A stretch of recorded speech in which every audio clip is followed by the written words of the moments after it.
거룩한 예배 시간, 또 좋은 하나님의 말씀 듣고 은혜 받는 시간, 편안한 마음을 가지고 포근한 마음을 가지고 주님의 말씀에 귀를 기울이시길 바랍니다. 진정한 신앙생활이란 것은, 그러니까 참 신앙생활이란 것은 우리가 지금까지 왔던 어떤 형식과 습관이 아닙니다. 우리는 지금까지 주일이 되면은 기계처럼 습관적으로 교회 출석해서 예배를 드립니다. 주일날이 되면은 의뢰 우리가 교회당 가서 예배 드리는 걸로 그렇게 우리의 머릿속에 습관화가 돼 있어요. 그리고 나름 우리는 교회 생활하기 때문에 나름 열심히 교회를 섬깁니다. 때로는 이웃을 향해서 봉사할 때가 있어요. 불하고 가난한 사람을 보면 우리 마음속에서 긍휼의 마음이 솟아오릅니다. 그럼 이웃을 섬긴단 말이죠. 또 때로는 선교적인 열정, 불이 붙어서 단기 선교를 간다든지, 어떤 사람은 6개월 1년을 정해서 아예 현지에 가서 복음을 전하는 사람이 있습니다.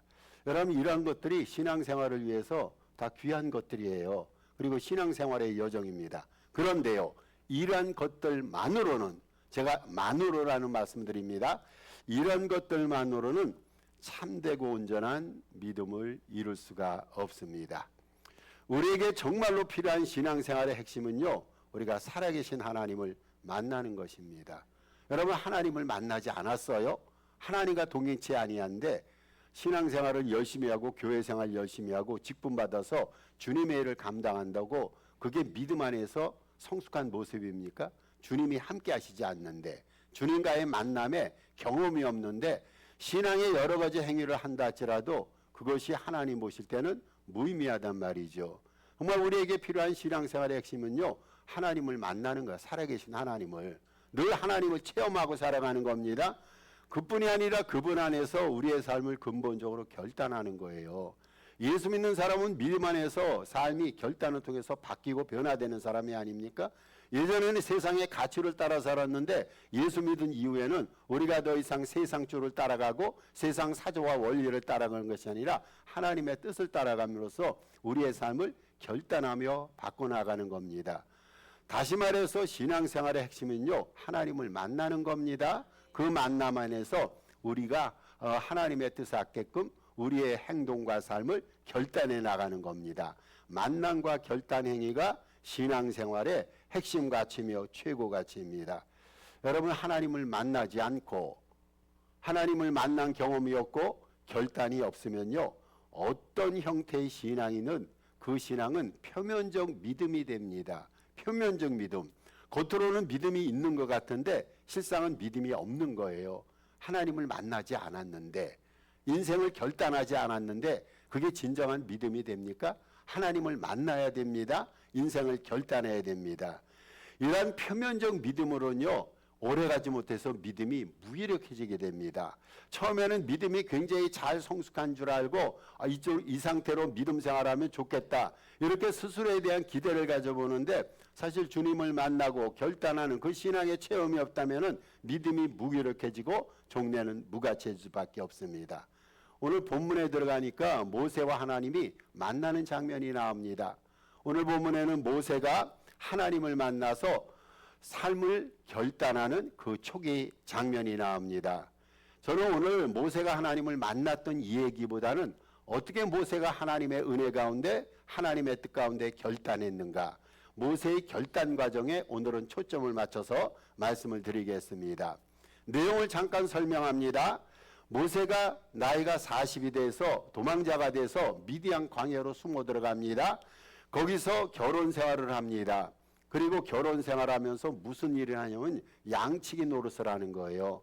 양을 치는데 자기의 양떼가 하나도 없고 이드로라는 그 장인의 양떼를 칩니다. 40년 동안 모세는요, 양을 쳤어요. 40년 동안. 40살에 미디안 광야에 도망가서 이제 하는 일이라고는 양을 치는 일인데, 그 40년 동안 양을 치는 막바지에 다르게 됩니다. 어느 날 여느 때처럼 모세가 양떼를 몰고 호렙산을 가게 됩니다. 호렙산 밑을 지나가게 되는데 그때 놀라는 모세는 아주 놀랍고도 신비로운 광경을 목도하게 됩니다. 호렙산 중턱에 떨기나무가 있었는데 그 떨기나무에 불이 붙어 있는 거예요. 근데 놀랍게도 불이 붙긴 붙었는데 그 불이 번지질 않습니다. 여러분, 불은 번지잖아요. 이 나무에 불 붙으면 저 나무로. 그 3년 전이니까 이 캘리포니아 해인 지역에서 얼마나 큰 산불이 났습니까? 우리는 그 산불을 방송을 통해서 목도했단 말이죠. 불은요 번지게 돼 있어요. 그런데 떨기나무에 분명히 불이 붙었는데 그 불이 번지지 않습니다. 그리고 번지고 그 나무가 다 타야 됩니다. 타서 재가 돼야 되는데 그 당시에 신비롭게도 불이 타긴 타는데 불이 번지지도 않고 불이 타지도 않습니다. 그 당시에는요, 그 당시 중동 지역에는 떨기나무가 많이 있었어요. 이 떨기나무가 뭐냐면 일종의 가시덤불입니다. 우리가 캘리포니아 지역에서도 사막 지역에 가면은 이러한 가시덤불을 흔히 보게 됩니다. 여러분, 가시덤불에 불을 붙였어요. 성냥불을 붙였는데 라이터로 불을 붙였다면은요 금방 타버리고 맙니다.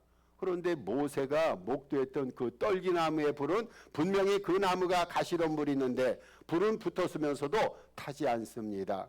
그래서 모세가 너무나 신비롭고 너무 이상하게 생각돼서 좀 더 가까이 자세히 다가가서 보기를 바랍니다.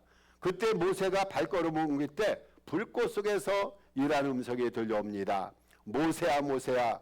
그의 이름으로 부르시는, 나중에 보니까 이 음성이 하나님의 음성이에요. 여러분, 하나님의 음성이 들려오는 거예요. 그 불꽃 속에서 영원히 꺼지지 않는 타지 않는 그 불꽃 속에서 모세라는 음성이 들려옵니다. 여러분, 모세라는 이름의 뜻이 뭡니까? 그 이름은 물에서 건져냈다는 뜻이에요. 누가 모세를 물에서 건져내서 그 이름을 져줬습니까? 바로 왕의 딸인 공주가 목욕하러 왔다가 상자에 아기가 있는 것을 보고 나일강에 떠내려가는 그 모습을 보고 모세를 건져내서 이름을 모세라 되었단 말이죠. 하나님이 지어주신 이름이 아니란 말이죠. 그런데 하나님께서는 모세 이름을 하셨어요. 모세 이름을 하시고 모세를 이름으로 불러주십니다. 이에 모세는 황급히 뭐라고 대답합니까? 너무 놀랐어요. 그 가시나무 불꽃을 보기 위해서 가까이 다가가다가 갑자기 하늘로부터 본인의 이름을 부르는 하나님의 음성을 듣고 모세는 황급히 대답합니다. 내가 여기 있습니다. 내가 여기 있습니다. 여러분, 성경을 보면은요, 모세라는 이름이 오늘 본문에 처음 등장합니다. 우리는 성경에서 모세라는 이름을 수없이 듣습니다. 모세가 했던 행위에 대해서 우리는 많이 설교도 듣고 교훈을 받고 공부합니다. 그런데 모세라는 이름이 오늘 등장, 물론 그전에도 모세라는 이름을 살짝 알 수가 있어요. 오늘 모세라는 이름이 등장하면서 하나님과 모세 사이에 첫 번째 만남이 이루어집니다. 여러분, 그것도 독대. 다른 사람과 함께 하나님의 음성을 들었던 것이 아니라 하나님의 음성이 모세에게만 들려왔어요. 모세와 하나님 사이의 첫 번째 독대 장면입니다. 여러분, 영광스럽지 않아요? 하나님께서, 내가 하나님에 대해서 제대로 모르는 상태인데 어느 날 하나님께서 나에게 나타나셨어요. 꿈에서 나타나시던 현실 세계에서 나타나셔서 내 이름을 부르시면서 나와 만남을 하나님께서 성사시켜 주시면은 여러분, 그것처럼 영광스럽고 행복스러운 순간이 있을까요? 하나님이 직접 나타나셨는데 개인적으로 나타나셔서 만나자라고 얘기하시는 거예요. 얼마나 그 광경이 행복하고 우아한 장면입니까?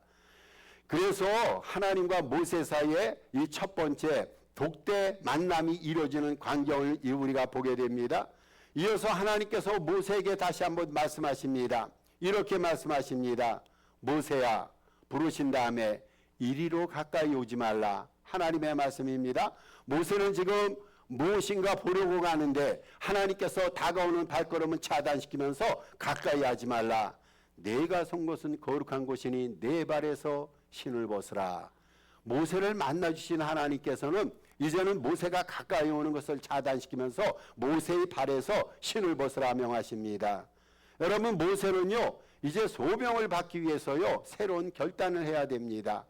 하나님을 만났어요. 만난 다음에 중요한 것이 뭡니까? 결단입니다. 이게 신앙생활의 핵심 가치입니다. 우리는 하나님을 경험하고 만나야 됩니다. 그 다음에 하나님의 뜻 가운데 내 인생을 결단하는 거예요. 여러분, 이거 없이 믿음 생활이 형성될 수가 없어요. 지금 모세가 하나님을 만났어요. 그 다음에 모세가 인생을 결단해야 되는데 이 시점에서 하나님께서는 모세를 하여금 신을 벗으라 라고 명령하십니다. 여러분, 신발을 벗는 결단을 해야 돼요. 여기서 말하는 단지 신을 벗으라는 것은요, 모세가 신고 있는 샌들 신발을 벗는 그 자연스러운 행위를 말하는 것이 아닙니다. 우리가 실외에 있다가 실내로 들어가면은 동양 사람들, 한국 사람들은 신발을 벗습니다. 이러한 신발을 벗는 행위로서 주님께서 말씀하신 것이 아니에요. 신발을 벗는 결단을 해야 되는데 우리도 신발을 벗는 결단을 해야 됩니다. 주님을 만난 다음에 이런 결단이 우리에게 필요한데 네 발에서 신을 벗으라는 이 말씀은 모세만이 아니라 우리 모두에게도 해당되는 우리가 당연히 해야 될 믿음의 결단입니다. 그러면은 네 발에서 신을 벗으라. 여러분, 이 의미가 뭘까요? 오늘 우리가 설교 시간을 통해서 그 의미 속에서 교훈을 찾아봅니다. 네 신을 벗으라는 첫 번째 의미는 죄를 씻고 영혼과 삶을 깨끗이 하라는 거예요. 단지 발에서 신발만을 벗는 게 아니라 이 영적인 의미는요, 죄를 씻으라는 거예요. 그리고 영혼과 삶을 깨끗이 하라는 겁니다. 모세가 살았던 이 당시 고대 근동에서 신발은 날이라고 그럽니다. 날이라고 해서 그 당시에는요, 밑바닥만 보호하는 일종의 샌들이었어요. 요즘에 신발이 얼마나 잘 나옵니까? 뭐 운동화도 굉장히 비싼 가격으로 편하게 잘 나오고 구두도 모양과 형태가 다양합니다. 그런데 중동 지역에서는요, 위에는 덮개가 없어요. 바닥만 있는 일종의 샌들 같은 것입니다. 그리고 중동 지역은 사막 지역입니다. 여러분, 먼지가 얼마나 많습니까? 조그만 걸어도 먼지가 발등과 신발을 더럽힙니다. 그래서 당시 사람들은요, 신발을 부정하게 여겼어요. 금방 더럽혀지고 금방 불결하게지는 거다 여겨서 신발을 부정하게 여깁니다. 히브리 백성들은, 이스라엘 백성들은 청결과 거룩을 중시하는 민족이 아닙니까? 이스라엘 백성들은 더더군다나 그래서요, 거룩한 장소에 가거나 어떤 사람이 죽었을 때 상중에 가게 되면은요, 더럽고 불결한 신발을 반드시 벗어야 됐습니다. 히브리 백성들은 그렇게 생각한 거예요.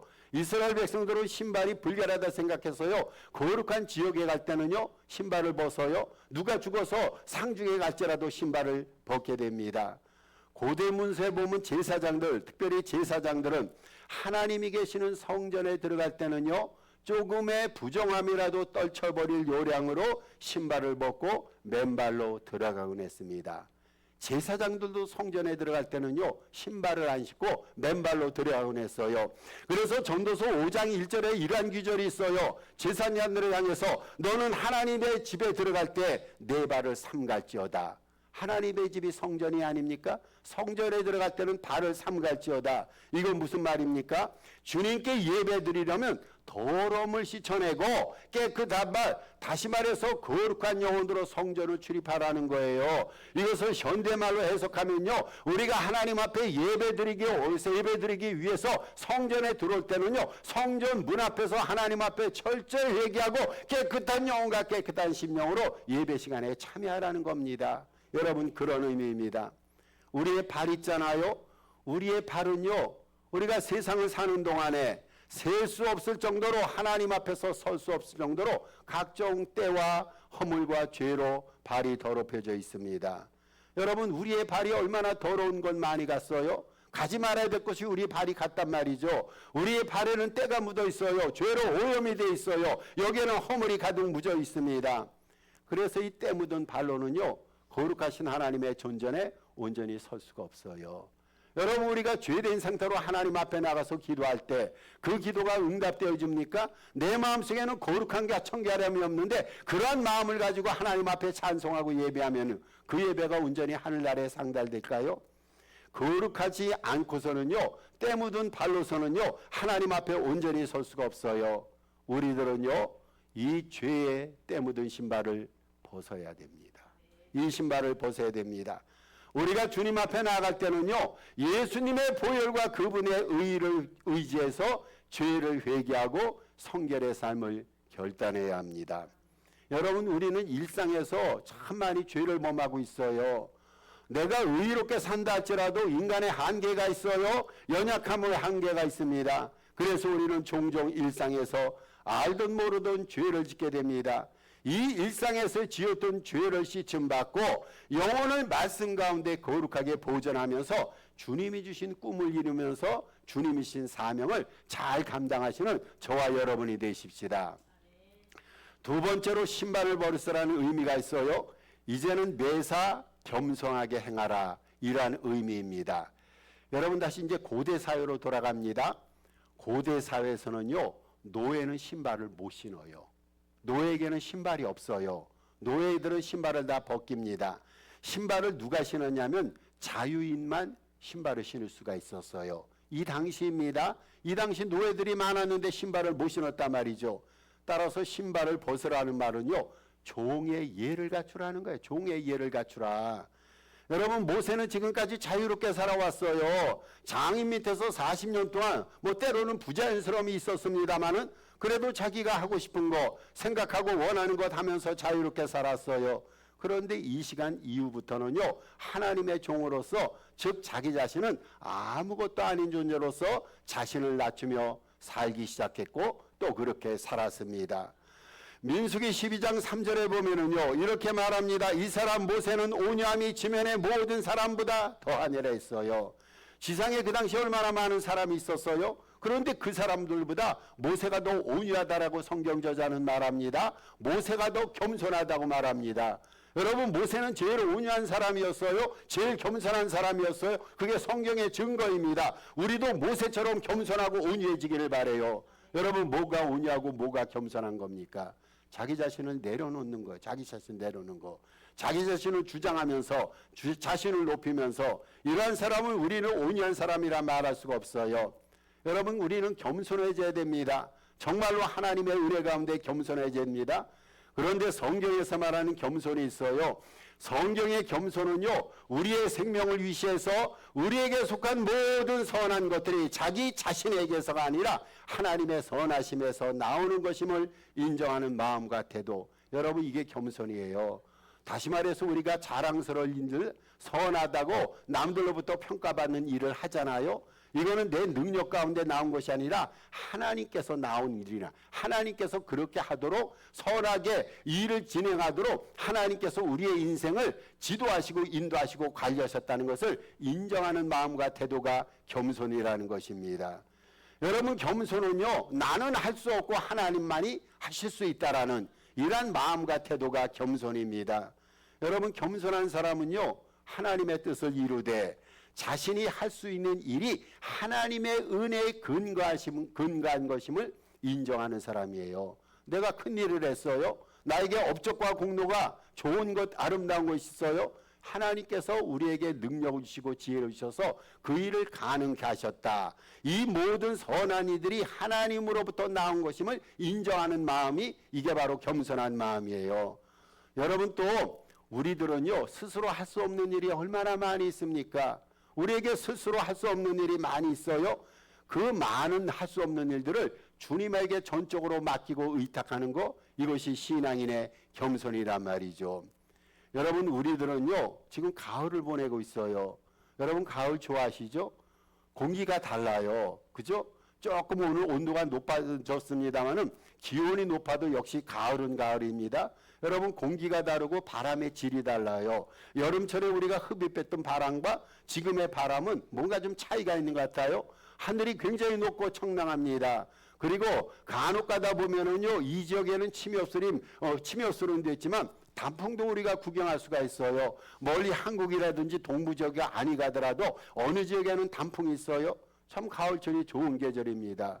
여러분, 가을철은 수확의 계절이에요. 축복의 계절입니다. 그런데 이 가을철에 우리가 하나님으로부터 배워야 될 교훈이 있어요. 이 좋은 가을철에 좀 겸손을 배웠으면 좋겠어요. 여러분, 가을은 우리에게 겸손을 가르칩니다. 가을은 수확의 계절 아닙니까? 수확의 계절에 벼가 익는 모습을 보세요. 여러분, 벼는 익을수록요, 아래로 고개를 숙이게 돼 있어요. 우리 그것을 배워야 됩니다. 각 과일들 나무마다 열매가 주렁주렁 맺습니다. 사과 열매가 맺습니다. 감나무의 열매가 맺습니다. 여러분, 가지에서 열매가 맺을 때 그 열매, 그 과일들이 많이 달릴수록 오히려 그 열매들은 아래를 향해서 고개를 숙이게 되어 있습니다. 이삭, 가지, 그리고 과일들은요, 실체가 변함이 없어요. 여러분, 그 실체가 변함이 없어요. 그런데 그들은 익을수록 그들의 모습은 점점 겸손해집니다.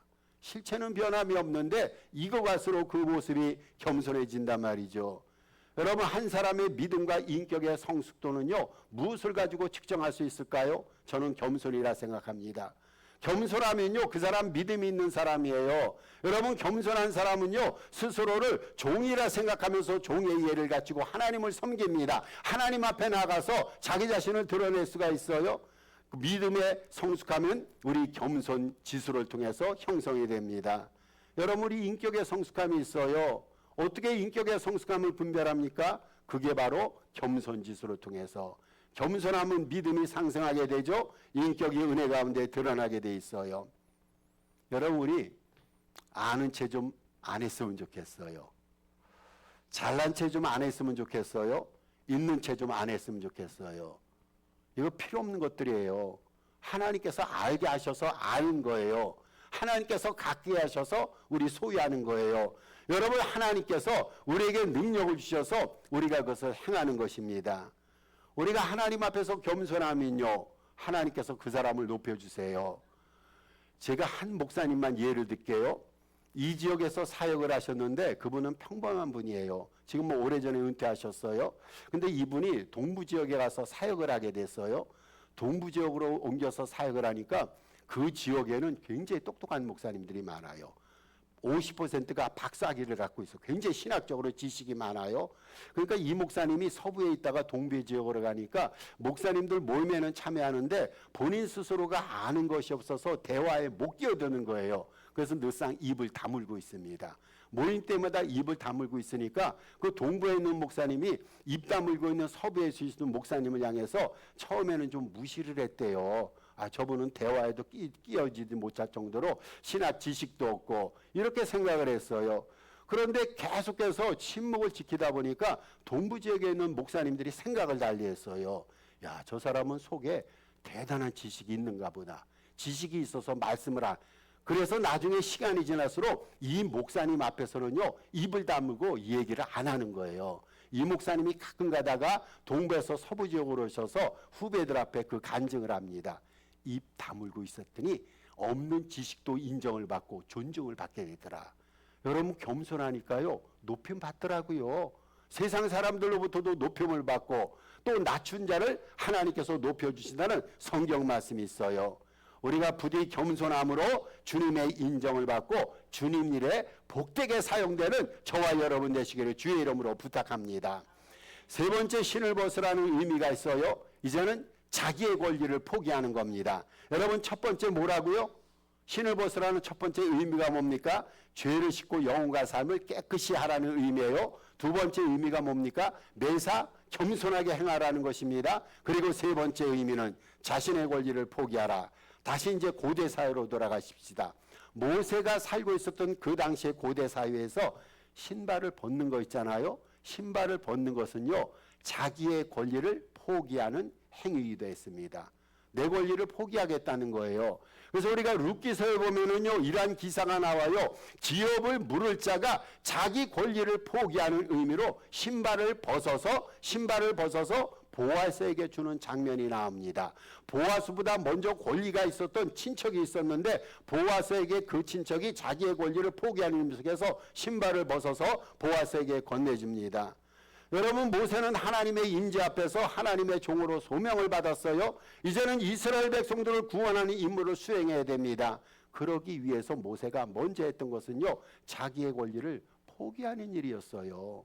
오늘날 세상 사람들은 안 그렇잖아요. 권리를 다 갖기를 바라잖아요. 권리를 포기하는 자는요, 이 세상 법칙에 따르면요, 어리석은 자고 멍청한 사람입니다. 왜 네 권리를 왜 내 밥그릇을 찾아 먹지 못하느냐? 왜 내 권리로 살지 못하느냐? 여러분, 이것이 세상 사람들의 철학이 아닙니까? 권리를 찾으라는 거예요. 권리대로 얻을 거 다 얻고 권리를 주장하라고 말합니다. 여러분, 그런데 하나님의 법칙은요, 그게 아니에요. 하나님의 법칙은요, 우리가 소중하게 생각하는 거 있잖아요. 개인적으로 우리가 가치 있다 생각하는 거, 그거 하나님께서는 포기하라는 거예요. 세상 사람들은 권리를 챙기라고 말하는데 하나님은 오히려 권리를 내려놓으라고 말씀합니다. 여러분, 이것이 신앙의 법칙이에요. 내가 갖고 있는 권리가 있어요. 내 자유가 있어요. 여러분, 내 자유와 내 권리가 지대하고 크다 할지라도 정말로 진정한 믿음은 그건 내려놓는 거예요. 권리 포기하는 게 믿음이에요. 여러분 세상 권리 다 주장하고 사람마다 권리를 주장하다 보면 그 사회와 공동체는 다툼과 싸움이 일어나지 않습니까? 우리 주님의 방법은요, 주님께서 우리를 승리케 하시는 방법은요, 주님께서 내려놓으라고 명하셨을 때 내려놓고 포기하는 거, 이것이 주님의 방법이에요. 왜 주님께서는요 우리에게 그것을 내려놓으라고 말할까요? 그 이유는요, 우리로 하여금 그냥 쫄딱 망하게 하거나 가난하게 만드는 그런 의도가 아니라 우리에게 더 좋은 것을 주시기 위해서. 주님이 우리에게 권리 포기를 주장하는 건요, 그것보다 더 좋은 거 주시기 위해서. 여러분, 포기는요, 포기하는 것을 그대로 사라지게 하는 것이 아니라 더 아름답고 가치 있는 것을 취득하게 해주는 하나님의 지혜입니다. 영적인 지혜는요, 내려놓을 때 내려놓을 줄 아는 거예요. 예수님께서 말씀하셨어요. 누구든지 나를 따라오려거든 자기를 부인하고 자기 십자가를 지고 나를 따를지라. 다시 말씀드립니다. 누구든지 나를 따라오려거든, 다시 말해서 주님의 제자가 되려거든 어떻게 하라고요? 자기를 부인하고 자기 권리를 포기하라는 거예요. 이게 주님 말씀이에요. 여러분, 제 말이 아닙니다. 자기 권리를 포기하고 그 다음 뭐라고요? 자기 십자가를 지고 그 다음 뭐라고요? 나를 따를지라. 여러분, 주님을 그냥 무작정 따르는 거 아니에요. 주님을 무작정 졸졸 따라다닌다고 해서 인생이 잘 되는 게 아니고 그게 진정한 믿음이 아니고 주님과의 진정한 만남이 아니란 말이죠. 주님을 따르기 위해서는요, 선행 조건이 있어요. 선행 조건이 뭡니까? 내 권리 내려놓는 거야. 내 권리. 세상적인 내 권리, 내 이름, 내 명예 다 내려놓는 거예요. 여러분, 그 다음에요, 자기 십자가를 지는 거예요. 그리고 주님을 따르는 겁니다. 이러한 단계들을 주님께서 우리에게 가르쳐 줬단 말이죠. 여러분, 우리가 세상을 살아가면서 주장하고 싶은 거 얼마나 많이 있어요. 내 고집, 내 주장, 내가 좋다고 생각하는 거 많이 있어요. 그런데 우리가 주님을 진실화 섬기기 위해서는 내 뜻 내려놓고 내 주장 내려놓고 내 권리 포기하는 거. 여러분, 그러면요, 주님께서 더 좋은 거 주시는 거예요. 이게 승리의 법칙이고 믿음의 법칙입니다. 주님과 이웃을 위해서 자기 것을 기꺼이 버림으로써 오히려 더 고상하고 가치 있는 것을 주님으로부터 얻어서 주님의 일에 최선으로 헌신하시는 저와 여러분 되시길 바랍니다. 말씀을 결론 짓겠습니다. 여러분, 주님은 어디 계십니까? 성령의 불꽃 안에 계십니다. 여러분, 주님께서는 불꽃 안에 계십니다. 불꽃 같은 성령의 은혜 안에 계십니다. 그 안에 계시는 주님을 우리가 만나야 돼요. 그 주님을 만나서 그분의 임재하심 속에 우리가 지내야 됩니다. 내가 있는 곳에 주님이 계시고 주님이 있는 곳에 내가 있어야 돼요. 그래야 무슨 일을 하든 간에 그 삶과 사역이 의미가 있단 말이죠. 또한 주님의 영광을 위해서 주님의 영광을 위한 일에 선영될 수 있도록 매 순간 우리가 우리의 영혼과 심령을 새롭게 결단해야 됩니다. 늘상 우리가 마음이 묵은 때로 인해서 마음이 더러우고 지저분하지 않습니까? 그러니까 주님 앞에 나가서 씻임받고 날마다 우리 마음에 새로운 믿음의 패러다임을 결단하는 거예요. 과거에 취하지 말고 주님께서 주시는 뜻을 따라서 우리 마음을 늘상 결단해 나가노라 보면 늘 우리가 새 사람이고 새 영이고 새 피조물 새 지체가 아닙니까? 매 순간 주님의 은혜 가운데 우리 결단하셔야 됩니다. 죄의 신을 벗고 신발로 다시 돌아옵니다. 죄의 신을 벗고 씻임받아 거룩해지며 매 순간 겸손히 주님께 순종하며 자신의 권리를 내려놓고 주님 뜻만을 온전히 따르는 산호세 동산교회 성도들 지체들 되기를 주님의 이름으로 축복합니다. 우리 주신 말씀 기억하시면서 그리고 11월 중에 기도